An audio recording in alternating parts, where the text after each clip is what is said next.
Hello, welcome to the channel that reads the Word of God in a year. This is day number 82, and we're reading 1 Samuel 4-7. Let's get started.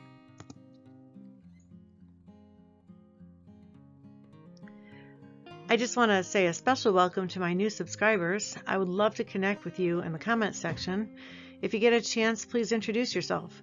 You can also shoot me an email at ourmightykingreturns@gmail.com. Before we begin our reading in 1 Samuel, I've got something to share. I believe the Lord led me to a very powerful testimonial video yesterday, and I feel compelled to share. The sister in the Lord had a God encounter when she was in a car accident this past fall in Ohio. Jesus spoke to her, and I believe this message was intended to share. The video is called I Died and Jesus Revealed What Will Happen to Christians, and it's on the channel Sacred Soul Sync. On my last screen, I'll put a link to our sister Christina's video, as well as a link to a short video in which I share my story. Why not listen to both? Okay, Samuel shall wait no more.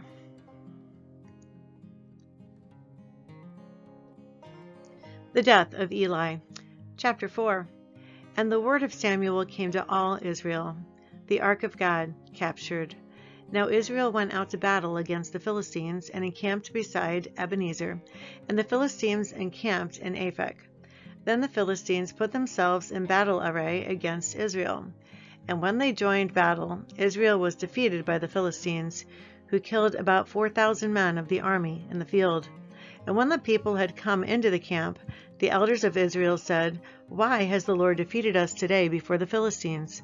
Let us bring the ark of the covenant of the Lord from Shiloh to us, that when it comes among us, it may save us from the hand of our enemies. So the people sent to Shiloh, that they might bring from there the ark of the covenant of the Lord of hosts, who dwells between the cherubim. And the two sons of Eli, Hophni and Phinehas, were there with the ark of the covenant of God. And when the ark of the covenant of the Lord came into the camp, all Israel shouted so loudly that the earth shook. Now when the Philistines heard the noise of the shout, they said, What does the sound of this great shout in the camp of the Hebrews mean?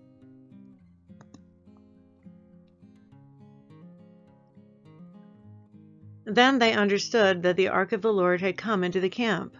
So the Philistines were afraid, for they said, God has come into the camp. And they said, Woe to us, for such a thing has never happened before. Woe to us, who will deliver us from the hand of these mighty gods? These are the gods who struck the Egyptians with all the plagues in the wilderness. Be strong and conduct yourselves like men, you Philistines, that you do not become servants of the Hebrews, as they have been to you. Conduct yourselves like men and fight. So the Philistines fought, and Israel was defeated, and every man fled to his tent. There was a very great slaughter, and there fell of Israel 30,000 foot soldiers. Also the ark of God was captured, and the two sons of Eli, Hophni and Phinehas, died.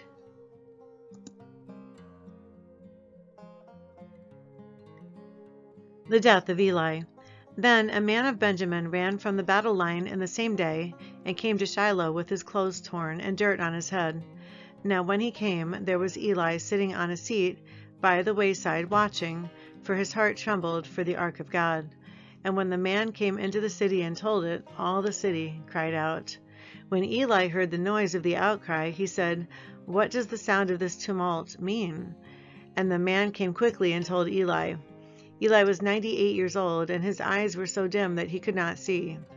Then the man said to Eli, I am he who came from the battle, and I fled today from the battle line. And he said, What happened, my son?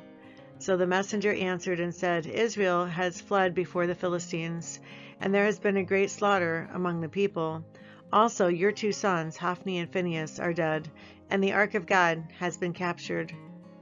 Then it happened, when he made mention of the ark of God, that Eli fell off the seat backward by the side of the gate, and his neck was broken, and he died. For the man was old and heavy, and he had judged Israel 40 years. Ichabod. Now his daughter-in-law, Phinehas's wife, was with child, due to be delivered, and when she heard the news that the ark of God was captured and that her father-in-law and her husband were dead, she bowed herself and gave birth, for her labor pains came upon her. And about the time of her death, the women who stood by her said to her, "Do not fear, for you have borne a son." But she did not answer, nor did she regard it. Then she named the child Ichabod, saying, "The glory has departed from Israel," because the ark of God had been captured, and because of her father-in-law and her husband. And she said, "The glory has departed from Israel, for the ark of God has been captured."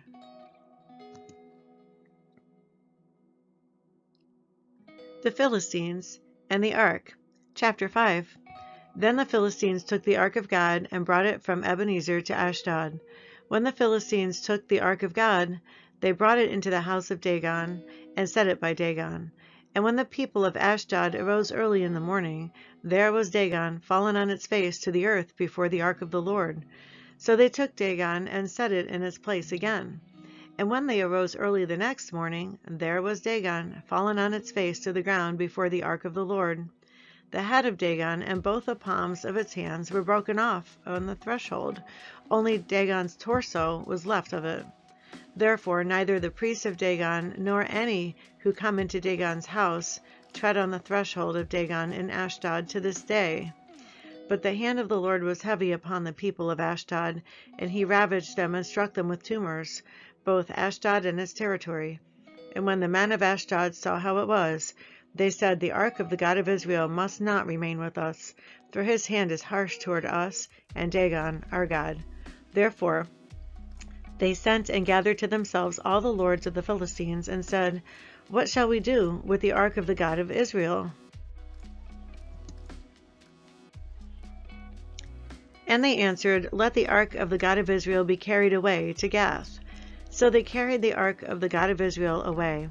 So it was, after they had carried it away, that the hand of the Lord was against the city with a very great destruction. And he struck the men of the city, both small and great, and tumors broke out on them. Therefore they sent the ark of God to Ekron. So it was, as the ark of God came to Ekron, that the Ekronites cried out, saying, "They have brought the ark of the God of Israel to us to kill us and our people." So they sent and gathered together all the lords of the Philistines, and said, "Send away the ark of the God of Israel, and let it go back to its own place, so that it does not kill us and our people." For there was a deadly destruction throughout all the city. The hand of God was very heavy there, and the men who did not die were stricken with the tumors, and the cry of the city went up to heaven.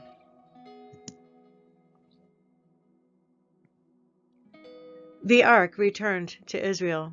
Chapter 6. Now the ark of the Lord was in the country of the Philistines 7 months.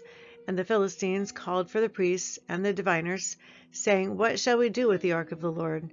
Tell us how we should send it to its place."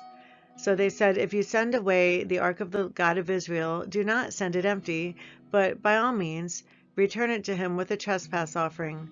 Then you will be healed, and it will be known to you why his hand is not removed from you."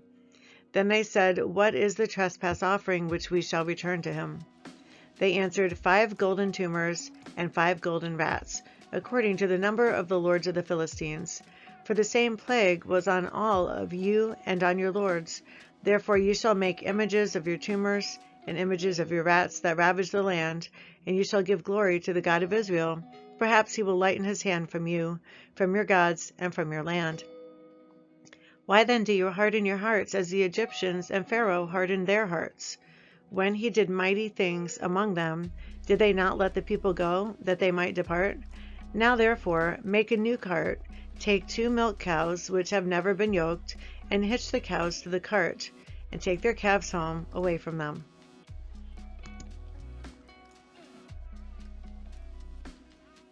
Then take the ark of the Lord and set it on the cart, and put the articles of gold which you are returning to him as a trespass offering in a chest by its side. Then send it away and let it go. And watch. If it goes up the road to its own territory, to Beth Shemesh, then he has done us this great evil. But if not, then we shall know that it is not his hand that struck us. It happened to us by chance. Then the men did so. They took 2 milk cows and hitched them to the cart, and shut up their calves at home. And they set the ark of the Lord on the cart, and the chests with the gold rats and the images of their tumors. Then the cows headed straight for the road to Beth Shemesh, and went along the highway, lowing as they went, and did not turn aside to the right or to the left. And the lords of the Philistines went after them to the border of Beth Shemesh. Now the people of Beth Shemesh were reaping their wheat harvest in the valley, and they lifted their eyes and saw the ark and rejoiced to see it. Then the cart came into the field of Joshua of Beth Shemesh and stood there. A large stone was there. So they split the wood of the cart and offered the cows as burnt offering to the Lord.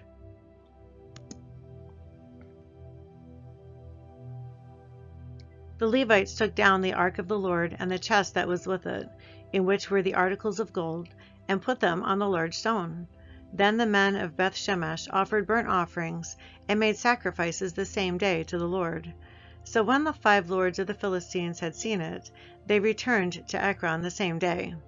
These are the golden tumors which the Philistines returned as a trespass offering to the Lord, 1 for Ashdod, 1 for Gaza, 1 for Ashkelon, 1 for Gath, 1 for Ekron, and the golden rats according to the number of all the cities of the Philistines belonging to the 5 lords, both fortified cities and country villages, even as far as the large stone of Abel, on which they set the ark of the Lord, which stone remains to this day in the field of Joshua of Beth Shemesh. Then he struck the men of Beth Shemesh, because they had looked into the ark of the Lord. He struck 50,070 men of the people. And the people lamented because the Lord had struck the people with a great slaughter. The ark at Kirjat Jearim. And the men of Beth Shemesh said, Who is able to stand before this holy Lord God? And to whom shall it go up from us? So they sent messengers to the inhabitants of Kirjat Jearim, saying, The Philistines have brought back the ark of the Lord. Come down and take it up with you. Israel defeats the Philistines. Chapter 7. Then the men of Kirjat Jearim came and took the ark of the Lord and brought it into the house of Abinadab on the hill, and consecrated Eleazar his son to keep the ark of the Lord. Samuel judges Israel. So it was that the ark remained in Kirjat Jearim a long time. It was there 20 years, and all the house of Israel lamented after the Lord. Then Samuel spoke to all the house of Israel, saying, If you return to the Lord with all your hearts, then put away the foreign gods and the Ashtoreths from among you, and prepare your hearts for the Lord, and serve him only, and he will deliver you from the hand of the Philistines. So the children of Israel put away the Baals and the Ashtoreths, and served the Lord only. And Samuel said, Gather all Israel to Mizpah, and I will pray to the Lord for you. So they gathered together at Mizpah, drew water, and poured it out before the Lord. And they fasted that day, and said there, We have sinned against the Lord. And Samuel judged the children of Israel at Mizpah. Now when the Philistines heard that the children of Israel had gathered together at Mizpah, the Lord of the Philistines went up against Israel. And when the children of Israel heard of it, they were afraid of the Philistines. So the children of Israel said to Samuel, Do not cease to cry out to the Lord our God for us, that he may save us from the hand of the Philistines. And Samuel took a suckling lamb and offered it as a whole burnt offering to the Lord. Then Samuel cried out to the Lord for Israel, and the Lord answered him. Now as Samuel was offering up the burnt offering, the Philistines drew near to battle against Israel. But the Lord thundered with a loud thunder upon the Philistines that day, and so confused them that they were overcome before Israel. And the men of Israel went out of Mizpah and pursued the Philistines, and drove them back as far as below Beth-kar. Then Samuel took a stone and set it up between Mizpah and Shen, and called its name Ebenezer, saying, Thus far the Lord has helped us. So the Philistines were subdued, and they did not come any more into the territory of Israel. And the hand of the Lord was against the Philistines all the days of Samuel. Then the cities which the Philistines had taken from Israel were restored to Israel, from Ekron to Gath, and Israel recovered its territory from the hands of the Philistines. Also there was peace between Israel and the Amorites. And Samuel judged Israel all the days of his life. He went from year to year on a circuit to Bethel, Gilgal, and Mizpah, and judged Israel in all those places. But he always returned to Ramah, for his home was there. There he judged Israel, and there he built an altar to the Lord. If you've come to this channel and you don't have a relationship with Jesus, please consider this verse, Acts 4:12. Salvation is found in no one else, for there is no other name under heaven given to mankind by which we must be saved. You also might want to check out 1 John 14:6, where Jesus himself says, I am the way, the truth, and the life. No man comes to the Father except through me. Thanks for visiting the channel today. I look forward to seeing you again tomorrow. Goodbye.